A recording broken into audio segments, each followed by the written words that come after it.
다음 사건은 이거 얘기 들으시는 분들은 피가 거꾸로 솟는 사건이었습니다. 버스서 80대 폭행하는 20대 남성 말렸다가 벌금 100만 원. 와, 이거 저 라디오에서 듣고 야, 이거 뭐냐? 이거 정말 법감정도 법감정이지만 80대 할아버지를 버스에서 폭행하는 20대도 참 문제가 많다는 생각이 들었거든요. 네.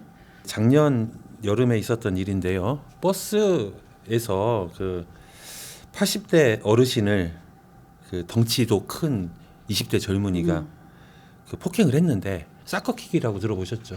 아, 완전 그냥 예. 날려버린 거잖아요. 그렇죠. 발로 예, 차가지고. 그 부산에서 돌려차기 사건이 예, 예. 있는 것처럼 어떻게 보면 이제 생명에도 직접적인 영향을 미칠 정도의 그 행위를 했다라는 거잖아요.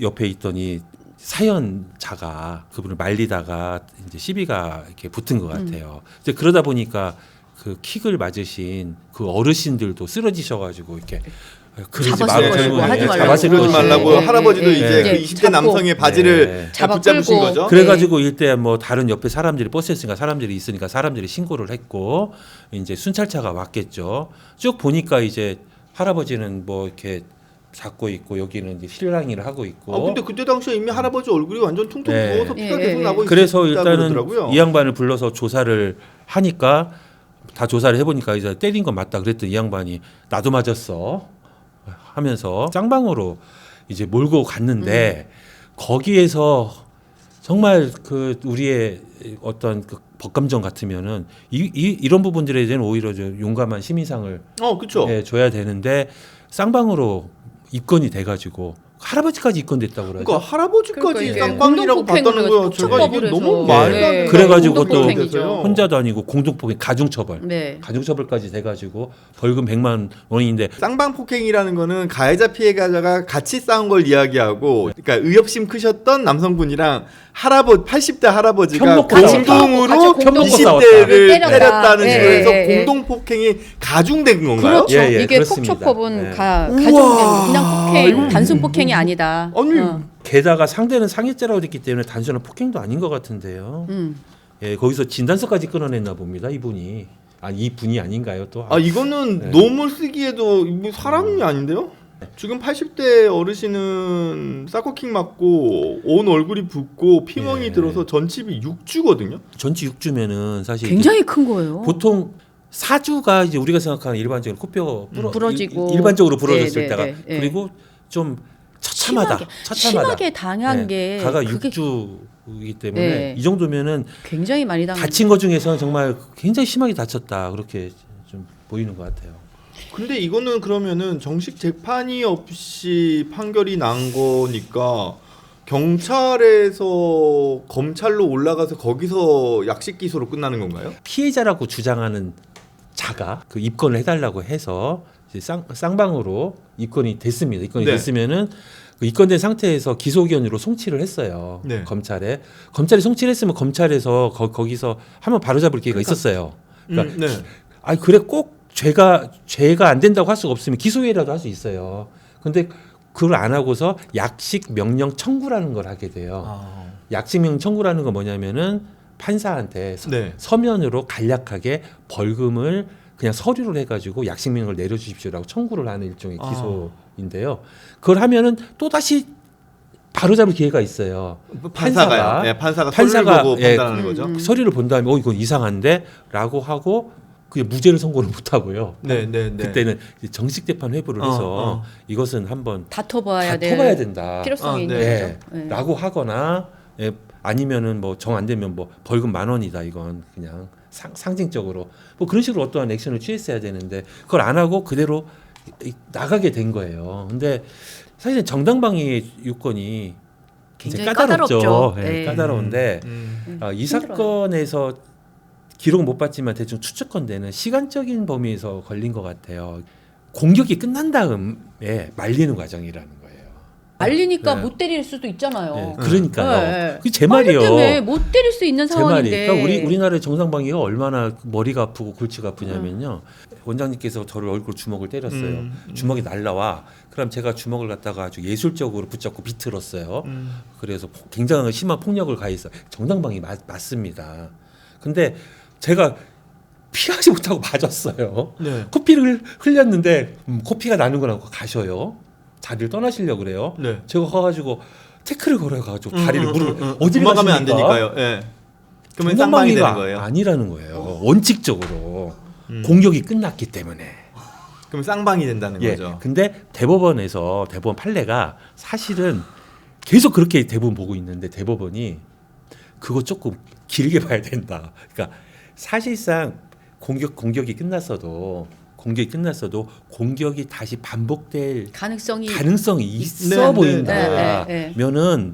실제 공격이 없었다고 하더라도 그게 말린 것도 정당방위로 봐야 된다라는 게 사실은 이제 훌륭한 대법원 판례가 있어요. 있는데 사실은 적용이 안 되는 이제 거군요. 실무상에서는 이게 너무 어렵기 때문에 많이 그냥 간과돼서 넘어가는 거예요. 그러니까 정당방위 자체는 그냥 경찰 수사 단계, 그다음에 검찰 수사 단계에서 다투기보다는 법원으로 넘어가서 거기서 재판 과정에서 정당방위냐 정당행위가 있었느냐를 보통은 그러니까. 판단을 하지. 그러니까 얼마나 수사 힘들어. 단계에서는 네. 거의 판단 안 하는 그러니까 지금 무슨 상황인 얘기냐면 거죠. 일단은 아무리 의협심에 뜯어 말리는 상황이 됐다 하더라도 기본적으로 일단은 어떤 터치가 행위가 있죠. 있으면 예, 행위가 예. 있으면 폭력 행위가 쌍방은 있으면. 깔고 가는 거고 거기서 내가 어려우면 힘겹게 정당방위를 주장해야 되고 그게 될지 안 될지도 모른다는 거군요. 그렇죠. 네. 네. 이분한테도 한번 여쭤보고 싶어요. 같은 상황이면 똑같은 행동을 하시겠습니까? 물어보면은 아마 고민이 많으시겠죠. 그러니까 이게 우리 사회가 점점 사람과 사람 간의 거리가 멀어지고 상대방이 어떤 힘든 상황이든 뭐 위급한 상황이 있다 하더라도 괜히 손댔다가는 머리 아프고 복잡해지니까 외면해 연락하지 버리는. 말아야지. 예. 이렇게 되는 거에 아주 중요한 근거가 되는 거 아니에요? 네. 이런 그렇죠. 사건이. 그리고 사실 이건 뭐 저도 검찰 출신이지만은 굉장히 좀 아쉬워요. 왜냐하면은 뭐 조금 더 사안이 꼬여 있어가지고 죄가 안 된다고 하기 힘들다. 그렇다고 하더라도 이걸 뭐 벌금 내릴 사안입니까 이게? 그러니까 저는 뭐, 공동폭행은 네. 기소유예 네, 처분 그러니까요. 자체가 안 되나요? 기소유예 공동폭행은? 가능하죠. 기소유예? 사실 이제 뭐 제 옛날 얘기를 잠깐 네. 해보면요. 옛날에 그 한 40대 그 남자하고 20대 남자가 둘이 싸워가지고 20대 남자는 전치 4주 부상 입었고 40대 남자는 전치 2주 진단서 네. 뭐 좌상 이런 거 경추 염사 기본이 2주잖아요. 예 그렇게 입었거든요. 그래서 제가 이제 사건이 왔는데 송치가 왔어요. 둘 다 상해죄로. 보통 같으면은 전치 4주면은 좀 엄하게 처벌하고 그쵸. 전치 2주면은 좀 약간 좀 약하게 처벌해야 되는데 저는 거꾸로 했습니다.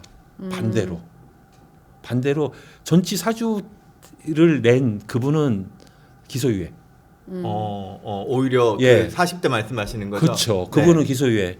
그다음에 전치 2주 낸 사람은 벌금이 아니라 재판에 그냥 넘겨버렸어요. 정식 재판에. 뭔가 사연이 있으니까 그렇죠. 그렇겠죠. 네. 그 사연을 살펴봐야 되는 거예요. 그러니까 재반 상황이나 뭐 이런 것들을 다 본다는 그때 사연이 얘기잖아요. 뭐냐면은 그 저기가 그 딸 남자친구였는데 딸 남자친구가 그 장모가 될 수도 있는 그 그쵸. 어머니한테 육두문자를 써가면서 그 딸한테는 패드립을 하고 그 엄마 전화 받고 하니까 육두문자를 쓰면서 쌍욕을 한 거예요. 예.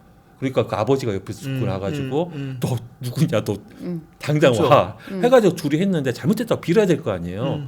근데 거기서도 똑같이 욕설을 하니까 진짜 나쁜 놈이다. 싸움이 붙었는데 결국은 이 어르신이 더 많이 때렸죠.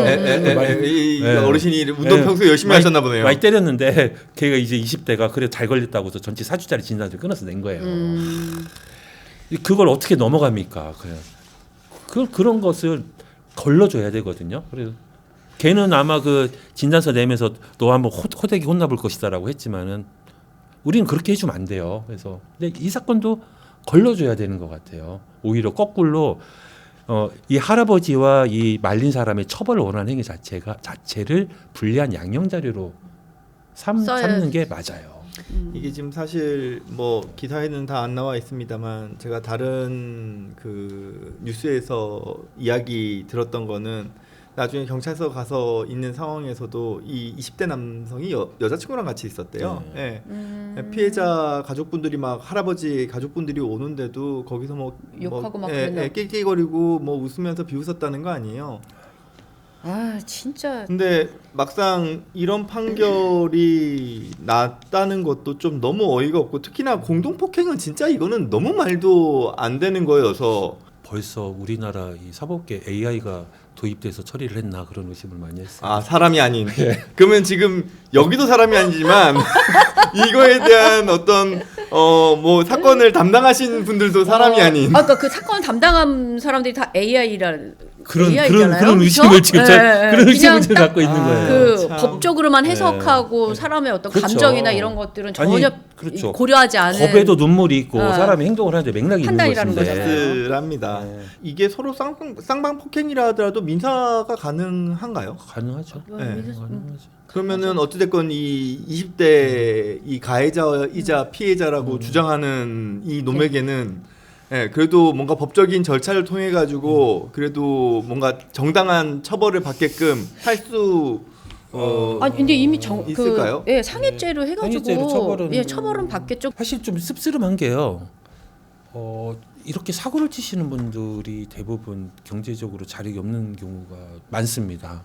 안타깝게도 그러다 보니까 민사적으로는 당연히 손해배상을 받아내야 되지만은 막상 손해배상을 받아내면은 나 몸으로 때워서 뱉재 이렇게 되는 경우가 많아요. 그래서 그렇기 때문에 그런 것까지 감안해서 사실은 좀 더 엄하게 형사적으로 약간 압박을 가할 필요가 있고 좀 엄하게 처벌을 해야 될 필요가 근데 있다. 이 기사에서는 그 가해자, 네. 예, 그 사람이 어떻게 지금 이렇게 그 안 처벌이 나와 있어요? 됐는지가 지금 나오질 않아서 네. 초범이라고 하더라도 합의가 안 되면 실형이다. 실형. 저도요. 만약에 폭력 전과가 많다면은 합의가 돼도 단기 실형이다. 아 요즘은 경찰에서도 수사를 할 때 그럼요. 네. 재판까지를 염두에 염두에 두고 두고. 수사를 맞아요. 해야 되고요. 뭐 어쨌든 지금 이 사건은 주변에 있는 분들이 그래서 네. 휴대폰으로 촬영을 하신 것 같아요. 그래서 자료도 좀 있기 때문에 이후에 꼭 정당한 처벌이 내려졌으면 좋겠다는 생각을 합니다. 근데 제가 그 현장에 있었으면은 저도 전과자가 돼 있을 것 같은데요. 저도 그럴 것 같아요. 전 신발 벗어가지고 두들겨 팼을 것 같은데. 저는 참으면 안 돼. 침이라도 그러면 또 뱉어주고 어떻게 싶네요. 그것도 모욕죄입니다.